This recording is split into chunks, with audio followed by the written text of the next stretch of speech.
Peter Thumb. Busy Peter Thumb.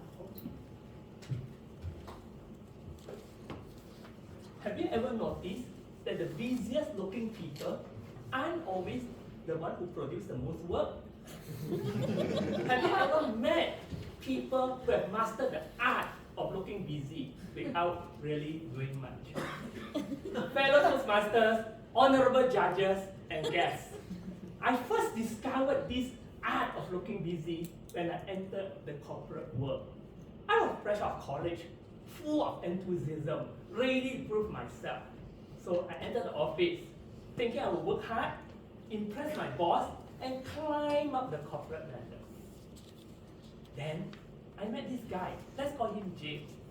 He was the master of looking busy. He will always have stacks of papers in his hand, walk at double the speed, and sigh dramatically near the boss. So much work, not enough time. So I thought, wow, he must be a really important person. Then I made a shocking discovery. James wasn't doing much at all. He was most of the time carrying stacks of empty papers in his hand. Just to look busy.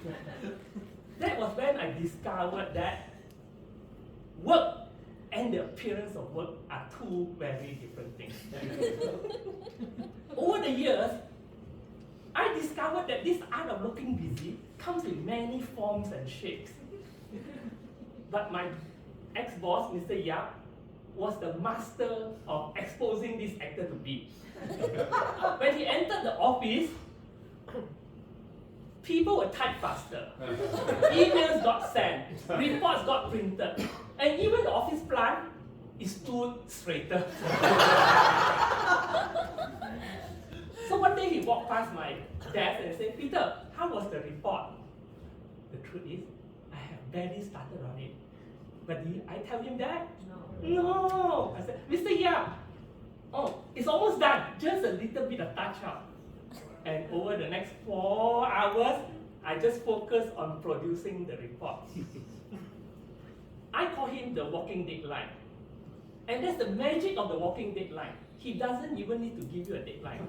His presence is the deadline.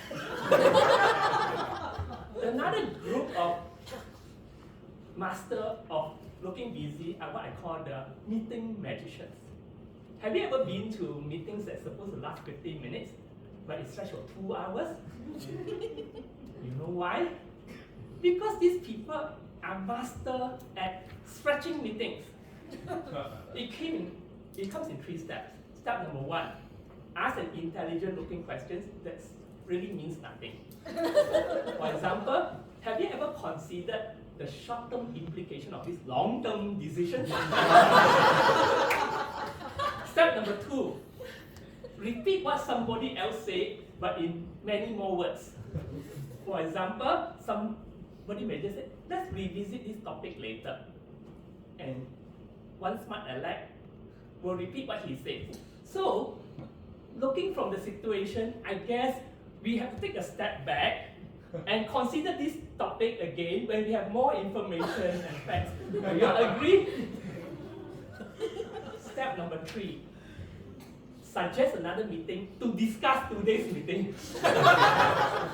So combining step number 2 and step number 3, it will sound something like that. Guys, I guess we do not have a solution to this problem, but we definitely will have a solution at the next meeting. So shall we meet same time, same place next Saturday to discuss this matter further? And with that, a 15 minutes meeting stretched to a mini holiday. So as I said, I thought to be successful, I have to work hard. So initially, I worked hard. I brought my laptop home. I even opened it up after dinner just to feel better about myself. But after working with Mr. Yap for 1 year, I changed my perspective. Mr. Yap, the CEO, always leaves the office 5 p.m. sharp, if not earlier, for his golf games. But his sales doubled year over year for 9 years in a row. And profit quadruple. So one day I asked him, say, yeah, how is it that it's possible that you can leave so early and be so successful? Mr. Yap looked at me and said, Peter, work stretch with the time you give to it. The key is work smart, not hard. And that was when I learned that being productive and being busy are two very, very different things. For at the end of the day, nobody will remember how many late nights you work. But they will remember the results you produce and how you made them feel. So ladies and gentlemen, have you ever appeared busy without really doing much?